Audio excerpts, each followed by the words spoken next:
अध्याय 5 राज्य राजा और एक प्राचीन गणराज्य। चुनाव का दिन। जब शंकरन उठा तो उसने देखा कि उसके नाना नानी वोट डालने जा रहे थे। दरअसल वे चुनाव केंद्र पर सबसे पहले पहुंचना चाहते थे। शंकरन जानना चाहता था कि आखिर वे इतने उत्साहित क्यों थे। उसके नानाजी ने उसे जल्दी में समझाने की कोशिश की और कहा, आज हम अपने शासकों का चुनाव करने जा रहे हैं। कुछ लोग शासक कैसे बने। लगभग 50 वर्षों से हम अपने शासकों का चुनाव मतदान के जरिए करते आ रहे हैं। लेकिन बहुत पहले लोग शासक कैसे बनते थे। हमने अध्याय 4 में यह पढ़ा है कि कुछ राजा संभवतः जन यानी लोगों द्वारा चुने जाते थे, परंतु करीब 3000 साल पहले राजा बनने की इस प्रक्रिया में कुछ परिवर्तन दिखाई दिए। कुछ लोग बड़े बड़े यज्ञों को आयोजित कर राजा के रूप में प्रतिष्ठित हो गए। अश्वमेध यज्ञ एक ऐसा ही आयोजन था। इसमें एक घोड़े को राजा के लोगों की देखरेख में स्वतंत्र विचरण के लिए छोड़ दिया जाता था। इस घोड़े को किसी दूसरे राजा ने रोका तो उसे वहां अश्वमेध यज्ञ करने वाले राजा से लड़ाई करनी पड़ती थी।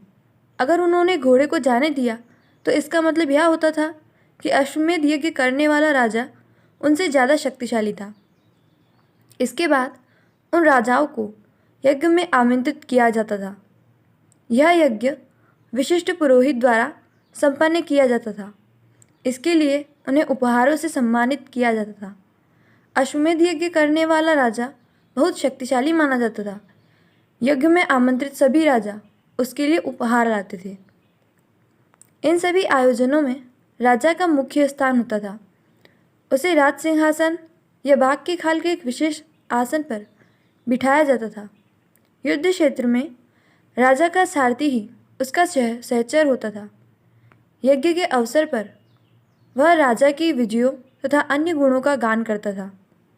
राजा के सगे संबंधी, खासकर उसकी रानियों तथा पुत्रों को भी कई छोटे छोटे अनुष्ठान करने होते थे। अन्य सारे आमंत्रित राजाओं का काम सिर्फ बैठकर यज्ञ की पूरी प्रक्रिया को देखना वर था।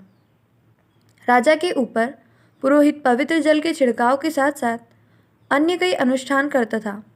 विष अथवा वैश्य जैसे सामान्य लोग उपहार लाते थे, जिन्हें पुरोहित शूद्र मानते थे।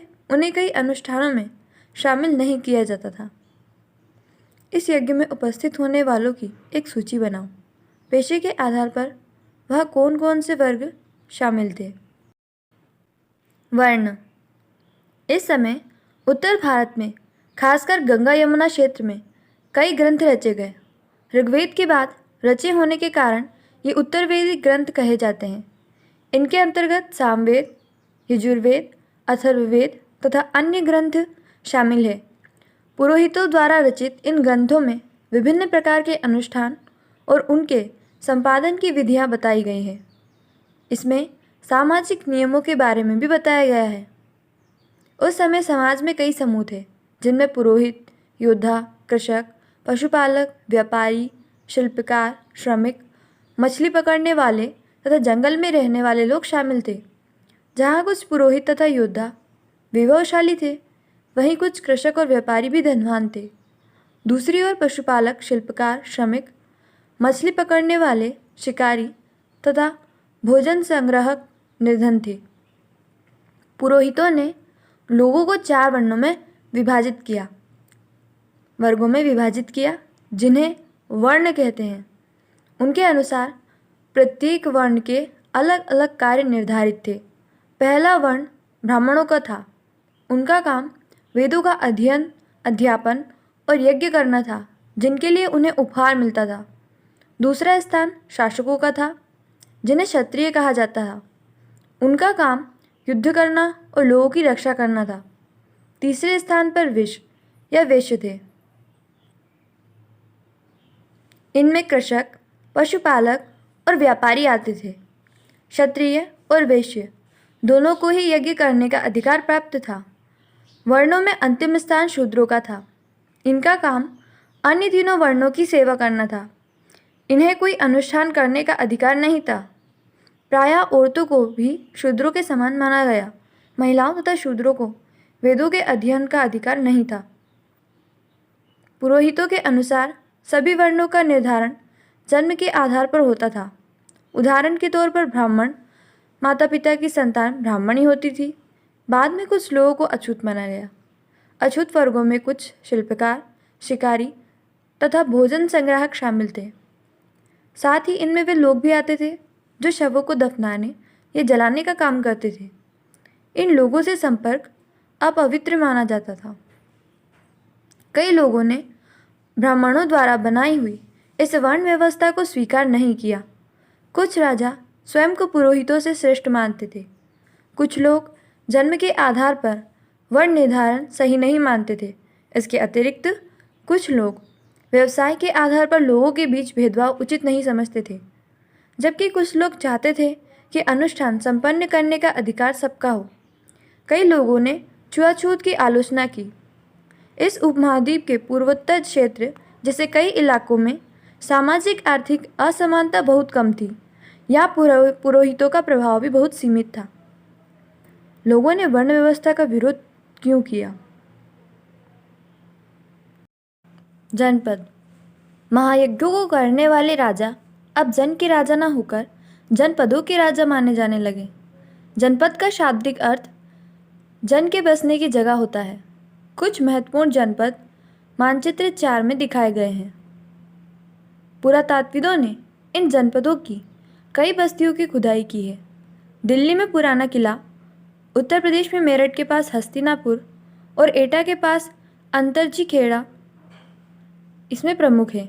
खुदाई से पता चला है कि लोग झोपड़ियों में रहते थे और मवेशियों तथा अन्य जानवरों को पालते थे। वे चावल, गेहूँ, धान, जौ, दालें, गन्ना, तिल तथा सरसों जैसी फसलें उगाते थे। लोग मिट्टी के बर्तन भी बनाते थे। इनमें कुछ धूसर और कुछ लाल रंग के होते थे। इन पुरस्थलों में कुछ विशेष प्रकार के बर्तन मिले हैं जिन्हें चित्रित धूसर प्राप्त के रूप में जाना जाता है। जैसा कि इनके नाम से ही स्पष्ट है, इन बर्तनों पर चित्रकारी की गई है। ये आमतौर पर सरल रेखाओं तथा ज्यामितीय आकृतियों के रूप में हैं, जैसा कि इस चित्र में एक धूसर पात्र दिखाया गया है। इस तरह के पात्रों में ज़्यादातर थालियाँ और कटोरियाँ ही मिली है। ये पात्र बहुत ही पतली सतह के सुंदर और चिकने हैं। शायद इसका प्रयोग खास मौक़ों पर महत्वपूर्ण लोगों को भोजन परोसने के लिए किया जाता था। महाजनपद। करीब 2500 साल पहले कुछ जनपद अधिक महत्वपूर्ण हो गए। इन्हें महाजनपद कहा जाने लगा। मानचित्र 4 में कुछ महाजनपदों को दिखाया गया है। मानचित्र 4 में गांधार, कुरु, पांचाल, कौशल, अवंती, वज्जी, मगध आदि महत्वपूर्ण महाजनपद हैं। अधिकतर महाजनपदों की एक राजधानी होती थी। कई राजधानियों में किलेबंदी की गई थी, अर्थात इनके चारों ओर लकड़ी, ईंट या पत्थर की ऊंची दीवारें बनाई गई थी। ऐसा लगता है कि लोगों ने अन्य राजाओं के आक्रमण से डरकर अपनी सुरक्षा के लिए इन किलों का निर्माण किया।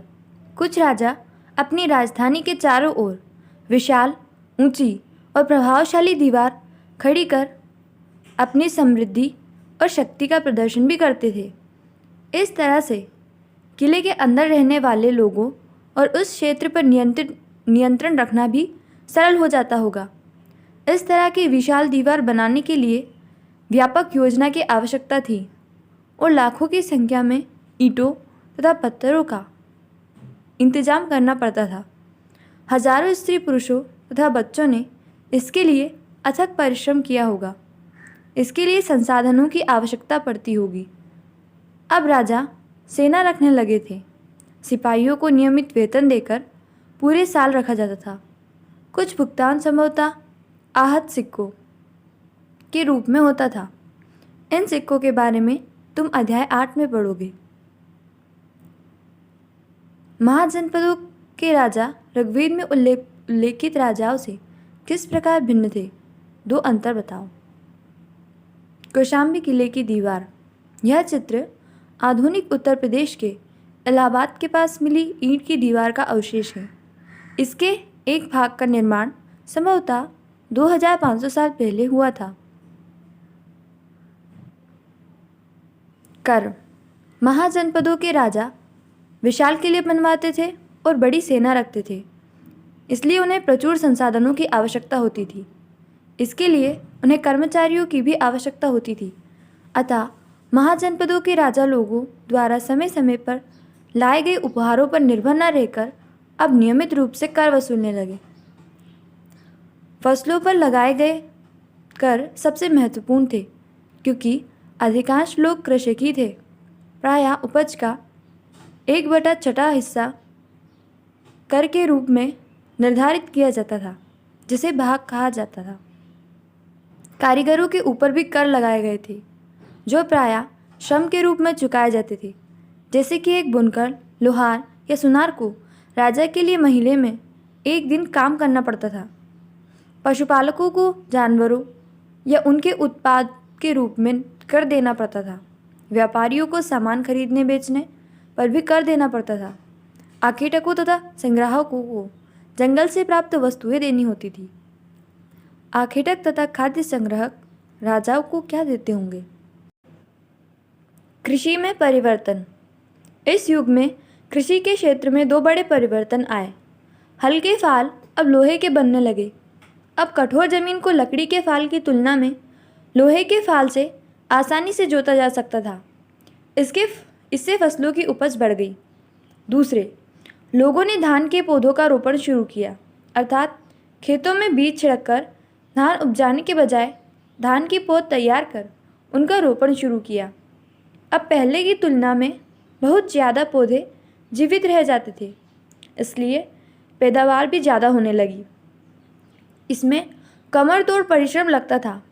ये काम ज़्यादातर दास दासी तथा भूमिहीन खेतिहर मजदूर कम करते थे। क्या तुम बता सकते हो कि राजा इन परिवर्तनों को प्रोत्साहन क्यों देते होंगे? सूक्ष्म निरीक्षण का मगध। मानचित्र 4 में मगध ढूंढो। मानचित्र 4 में ये रहा मगध।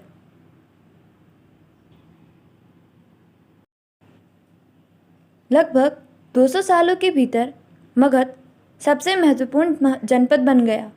गंगा और सोन जैसी नदियाँ मगध से होकर बहती थी। ये का यातायात, खा जल वितरण और गा जमीन को उपजाऊ बनाने के लिए बहुत महत्वपूर्ण थी। मगध का एक हिस्सा जंगलों से भरा था। इन जंगलों में रहने वाले हाथियों को पकड़कर और उन्हें प्रशिक्षित कर सेना के काम में लगाया जाता था। यही नहीं, जंगलों से घर, गाड़ियाँ तथा रथ बनाने के लिए लकड़ी मिलती थी। इसके अलावा इस क्षेत्र में लौह अयस्क की खदानें हैं। मजबूत औजार और हथियार बनाने के लिए ये बहुत उपयोगी थे। मगध में 2 बहुत ही शक्तिशाली शासक बिंबिसार तथा अजातशत्रु हुए। अन्य जनपदों को जीतने के लिए ये हर संभव साधन अपनाते थे। महापद्मनंद एक और महत्वपूर्ण शासक थे। उन्होंने अपने नियंत्रण का क्षेत्र इस उपमहाद्वीप के उत्तर पश्चिमी भाग तक फैला लिया था। बिहार में राजगृह, आधुनिक राजगीर कई सालों तक मगध की राजधानी बनी रही। बाद में पाटलिपुत्र, आज का पटना, को राजधानी बनाया गया। 2300 साल से भी पहले की बात है। मैसिडोनिया का राजा सिकंदर विश्व विजय करना चाहता था। पूरी तरह सफल न होने पर भी वह मिस्र और पश्चिमी एशिया के कुछ राज्यों को जीतता हुआ भारतीय उपमहाद्वीप में व्यास नदी के किनारे तक पहुंच गया। जब उसने मगध की ओर कूच करना चाहा तो उसके सिपाहियों ने इनकार कर दिया। वे इस बात से भयभीत थे कि भारत के शासकों के पास पैदल, रथ और हाथियों की बहुत बड़ी सेना थी। इन सेनाओं और ऋग्वेद में उल्लेखित सेनाओं के बीच तुम्हें क्या अंतर दिखता है? खा वज्जी। जैसा कि तुमने ऊपर पढ़ा, मगध एक शक्तिशाली राज्य बन गया था। उसके नज़दीक ही वज्जी राज्य था। इसकी राजधानी वैशाली, बिहार थी। यहाँ एक अलग किस्म की शासन व्यवस्था थी जिसे गण या संघ कहते हैं। चलिए हम गण और संघ के बारे में जानते हैं। गण शब्द का प्रयोग कई सदस्यों वाले समूह के लिए किया जाता है। और संघ, संघ अर्थात संगठन या सभा। गण या संघ में कई शासक होते थे। कभी कभी लोग एक साथ शासन करते थे, जिसमें से प्रत्येक व्यक्ति राजा कहलाता था। ये सभी राजा विभिन्न अनुष्ठानों को एक साथ संपन्न करते थे। सभाओं में बैठकर ये बातचीत, बहस और वाद विवाद के जरिए तय करते थे कि क्या करना है और किस तरह करना है। शत्रुओं के आक्रमण से निपटने के लिए वे मिलकर चर्चाएं करते थे। स्त्रियां, दास तथा कामगार इन सभाओं में हिस्सा नहीं ले सकते थे। बुद्ध तथा महावीर, जिनके बारे में तुम अध्याय 6 में पढ़ोगे, दोनों ही गण या संघ से संबंधित थे। बौद्ध साहित्य में संघ के जीवन का बहुत ही सजीव वर्णन मिलता है। वज्जी संघ का यह वर्णन दीघ निकाय से लिया गया है। दीघ निकाय एक प्रसिद्ध बौद्ध ग्रंथ है। इसमें बुद्ध के कई व्याख्यान दिए गए हैं। इन्हें करीब 2300 साल पहले लिखा गया था। अजातशत्रु, अजातशत्रु और वज्जी संघ। अजातशत्रु वज्जी संघ पर आक्रमण करना चाहते थे। उन्होंने अपने मंत्री वत्स्यकार को बुद्ध के पास सलाह के लिए भेजा। बुद्ध ने उनसे पूछा कि क्या वज्जी सभाएं नियमित रूप से होती हैं तथा उनमें सभी सदस्य उपस्थित होते हैं। जब उन्हें पता चला कि ऐसा होता है, उन्होंने कहा कि वज्जीवासी तब तक उन्नति करते रहेंगे जब तक वे पूर्ण और नियमित सभाएं करते रहेंगे, आपस में मिलजुल कर काम करते रहेंगे, पारंपरिक नियमों का पालन करते रहेंगे, बड़ों का सम्मान, समर्थन और उनकी बातों पर ध्यान देते रहेंगे। वज्जी महिलाओं के साथ जोर जबरदस्ती नहीं करेंगे और उन्हें बंधक नहीं बनाएंगे। शहरों तथा गांवों में चैत्यों का रखरखाव करेंगे। विभिन्न मतावलंबी संतों का सम्मान करेंगे और उनके आने या जाने पर कोई रोक नहीं लगाएंगे। वज्जी संघ अन्य महाजनपदों से कैसे भिन्न था? कम से कम 3 अंतर बताओ। कई शक्तिशाली राजा इन संघों को जीतना चाहते थे। इसके बावजूद उनका राज्य अब से लगभग 1500 साल पहले तक चलता रहा। उसके बाद गुप्त शासकों ने गण और संघ पर विजय प्राप्त कर उन्हें अपने राज्य में शामिल कर लिया। इसके बारे में तुम अध्याय 10 में पढ़ोगे। अन्यत्र अपने एटलस में यूनान और एथेंस को ढूंढो। अंग्रेजी में यूनान को ग्रीस कहते हैं और यहाँ उसकी राजधानी एथेंस को दर्शाया गया है। लगभग 2500 साल पहले एथेंस के लोगों ने एक शासन व्यवस्था की स्थापना की, जिसे प्रजातंत्र या गणतंत्र कहते हैं। यह व्यवस्था लगभग 200 सालों तक चली। इसमें 30 साल से ऊपर के उन सभी पुरुषों को पूर्ण नागरिकता प्राप्त थी जो दास नहीं थे। वहाँ एक सभा थी जो महत्वपूर्ण विषयों पर निर्णय लेने के लिए साल भर में कम से कम 40 बार बुलाई जाती थी। इस सभा में सभी नागरिक भाग ले सकते थे। शासन के कई पदों पर नियुक्तियां लॉटरियों के द्वारा की जाती थी। सभी नागरिकों को सेना और नौसेना में अपनी सेवाएं देना होती थी। औरतों को नागरिक का दर्जा नहीं मिलता था। व्यापारियों तथा शिल्पकारों के रूप में एथेंस में रहने और काम करने वाले बहुत से विदेशियों को भी नागरिक अधिकार नहीं मिले थे। एथेंस में खदानों, खेतों, घरों और कार्यशालाओं में काम कर रहे दासों को भी नागरिक अधिकार नहीं मिले थे। क्या एथेंस में वास्तव में जनतंत्र था? अब कुछ उपयोगी शब्द। राजा, अश्वमेध, वर्ण, जनपद, महाजनपद, किलेबंदी, सेना, कर, पौधरोपण, गण अथवा संघ, प्रजातंत्र। कल्पना करो, वैशाली के उस सभागार में तुम अंदर झांक रहे हो जहाँ मगध के राजाओं द्वारा आक्रमण का सामना करने के विषय पर चर्चा की जा रही है। तुमने क्या सुना? आओ याद करें। प्रश्न 1, सही या गलत? का अश्वमेध के घोड़ों को अपने राज्य से गुजरने की छूट देने वाले राजाओं को यज्ञ में आमंत्रित किया जाता था। खा राजा के ऊपर सारथी पवित्र जल का छिड़काव करता था। गा, पुरातात्विदों को जनपदों की बस्तियों में महल मिले हैं। घ, चित्रित घूसर पात्रों में अनाज रखा जाता था। या, महाजनपदों में बहुत से नगर किलाबंद थे। प्रश्न 2, नीचे दिए गए खानों में निम्नलिखित शब्द भरो। आखेटक, संग्राहक, कृषक, व्यापारी, शिल्पकार, पशुपालक। प्रश्न 3, समाज के वे कौन से समूह थे जो गणों की सभाओं में हिस्सा नहीं ले सकते थे? अब कुछ महत्वपूर्ण तिथियां। नए शासक लगभग 3000 साल पहले। महाजनपद लगभग 3000 साल पहले। सिकंदर का आक्रमण, दीघ निकाय का लेखन लगभग 2300 साल पहले। गण या संघ राज्यों का अंत लगभग 1500 साल पहले। आओ चर्चा करें। प्रश्न 1, महाजनपद के राजाओं ने किले क्यों बनवाए? प्रश्न 2, आज के शासकों के चुनाव की प्रक्रिया जनपदों के चुनाव से किस तरह भिन्न थी? आओ करके देखें। प्रश्न 3, क्या तुम्हारे राज्य में प्राचीन जनपद थे? अगर हाँ, तो उनके नाम लिखो। अगर नहीं, तो अपने राज्य के सबसे नज़दीक पड़ने वाले जनपदों के नाम बताओ। प्रश्न 4, प्रश्न 2 के उत्तर में बताए गए समूह में से कौन से समूह आज भी कर देते हैं? प्रश्न 5, प्रश्न 3 के उत्तर में बताए गए समूह में किन किन को आज मतदान का अधिकार प्राप्त थे? तो दोस्तों, यहाँ NCERT कक्षा 6 हमारे अतीत पुस्तक का अध्याय 5 समाप्त होता है। वीडियो को अंत तक देखने के लिए धन्यवाद। अगर आपको वीडियो अच्छा लगा तो वीडियो को लाइक करें, चैनल को सब्सक्राइब करें और बेल आइकन प्रेस करें।